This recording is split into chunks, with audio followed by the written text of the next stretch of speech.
Supreme court के बहाने Bharatiya Janata party ने इस एक्ट को कमजोर किया कि किसी हरिजन ने, किसी दलित ने, किसी आदिवासी ने अगर किसी पर केस कर दिया तो पहले सुपर विजन होगा, तब किसी की गिरफ्तारी।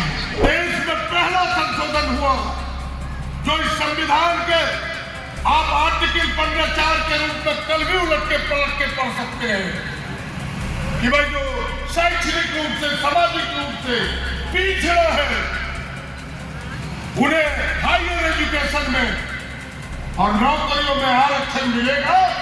तब से आदिवासियों को, दलितों को, पिछड़ों को, तमाम लोगों को आरक्षण का प्रावधान किया गया। हमने अडानी को कहा कि तुम बहाल करते हो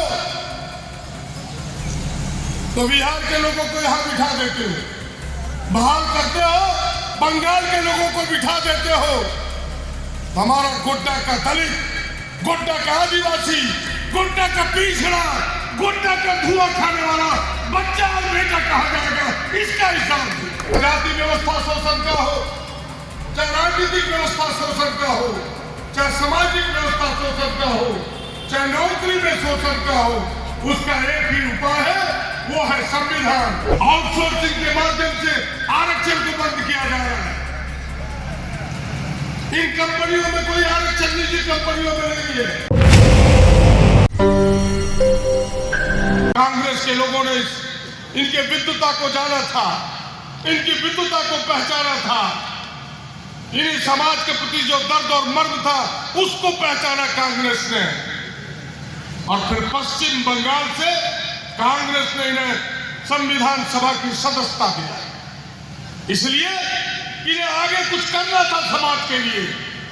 और बेहद जान के आपको खुशी हो कि ठीक देश की आजादी के बाद जब संविधान निर्माण के लिए समिति बनी, उस समिति के अध्यक्ष, प्रारूप समिति के अध्यक्ष पंडित नेहरू और सरदार पटेल ने बाबा साहब को अध्यक्ष बनाया। जो संविधान हमारे सामने है, दुनिया में सबसे बेहतर संविधान है। लोग कुछ भरमाने का प्रयास करते कि कांग्रेस ने भी उनको सम्मान नहीं दिया, कांग्रेस ने तो उनके माध्यम से ही संविधान को बनवाया। सच यही है, सच को हमें जानना चाहिए, सच को हमें पहचानना चाहिए। और बाबा साहब के ठीक है, थोड़ी व्यक्ति में भिन्नता हो सकती है, और बाबा साहब ने जो समाज को दिया है वो हम सबके सामने है। और बाबा साहब के विचारों की पुष्टि करने के लिए मैं दो उदाहरण आपको बताना चाहता हूं। जब 26 जनवरी 1950 को देश ने संविधान को जब अंगीकार किया तो मद्रास सरकार ने उस समय मद्रास के इंजीनियरिंग और मेडिकल कॉलेज में दलितों को, आदिवासियों को, पिछड़ों को आरक्षण दिया नामांकन में। सुप्रीम कोर्ट ने रद्द कर दिया कि संविधान में इस प्रकार की चीजें नहीं है। कांग्रेस ने इन चीजों को पहचाना, बाबा साहब से बात की कि इसके क्या उपाय है। बाबा साहब ने कहा कि हम सबको संशोधन करना होगा, थोड़ी चूक हुई है।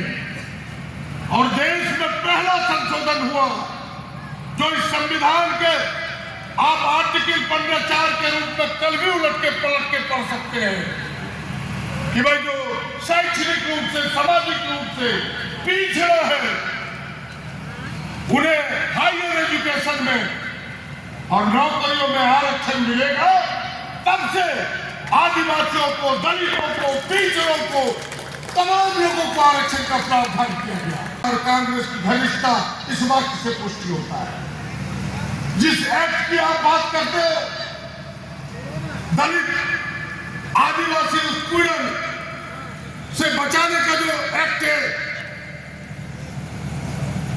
ST, SC atrocity prevention act 1889, उसको किसने कमजोर किया? उसमें क्या क्या प्रावधान थे आप तमाम लोगों को जानना चाहिए। उसके पहले प्रावधान यह है कि केस होने के बाद तुरंत गिरफ्तारी की जा सकती है। पहला ये दूसरा कि बिना सुपरविजन के गिरफ्तारी हो सकती है, गैर जमानती वारंट निकलेगा, उसकी जांच नहीं होगी। 2 अप्रैल आप सबको याद होगा 2018 देश का चक्का जाम हुआ था। किसको किसको याद है जरा बताओ, क्या था विषय? विषय क्या था?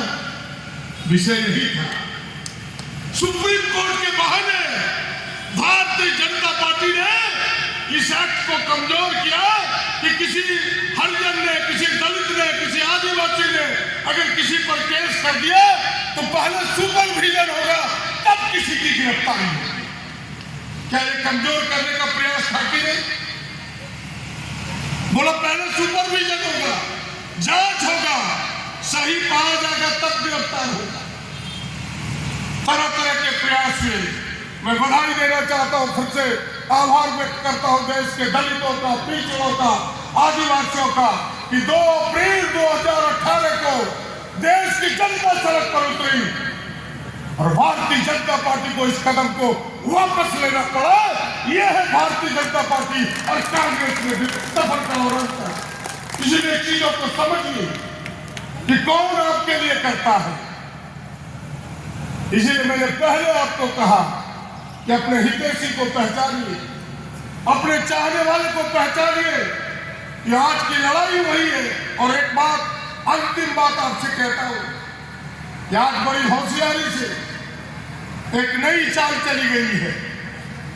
हमारे आरक्षण के विरोध में एक नया फॉर्मूला, नया गाना तैयार किया गया है जो आपके समझ से परे।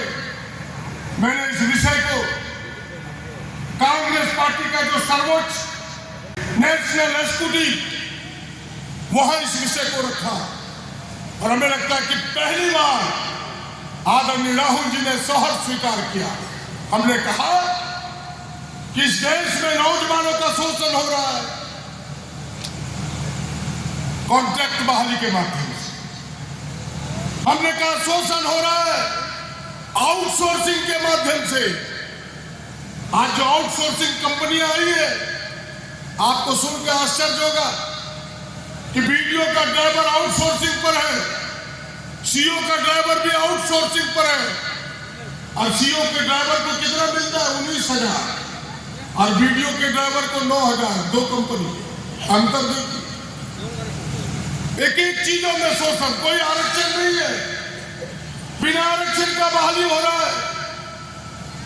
ये आरक्षण को आज सरकारी कंपनियों का निजीकरण हो रहा है और फिर निजी कंपनी बना करके वहां भी कोई आरक्षण के प्रावधान नहीं है। मेरे अडानी में क्या लड़ाई है?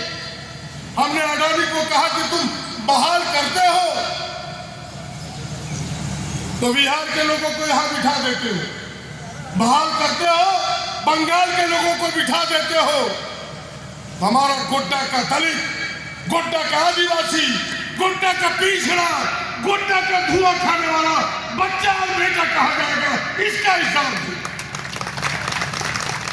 बहनों भाइयों, ये लड़ाई पूरे देश में है। आउटसोर्सिंग के माध्यम से आरक्षण को बंद किया जा रहा है।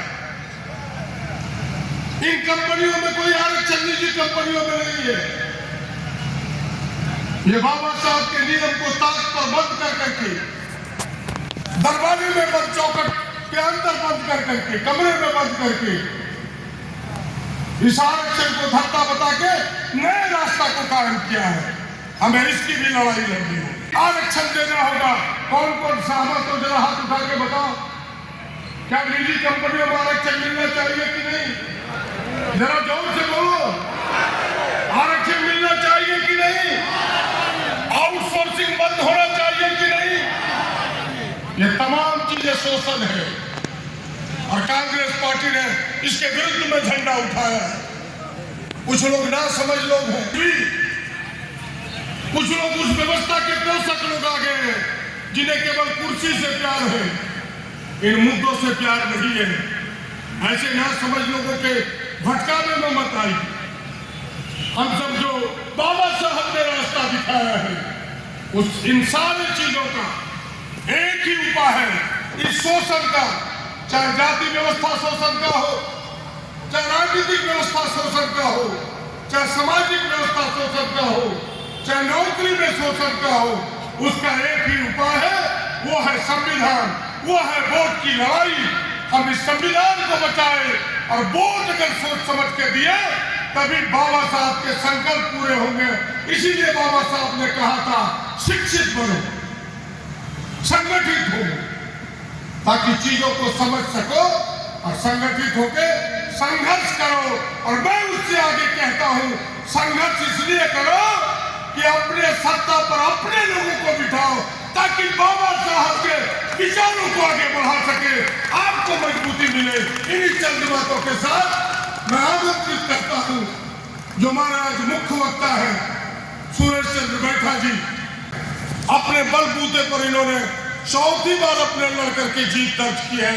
आइए आदरणीय सुरेश जी जरा जोरदार ताली इनके लिए बजाइए, इनके विचारों को सुनिए और फिर हम सब वो जो सांस्कृतिक कार्यक्रम है उसको देखेंगे, फिर तब उद्घाटन होगा।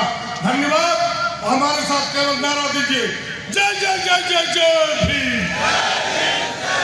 जरा जोरदार सबके हाथ उठने चाहिए।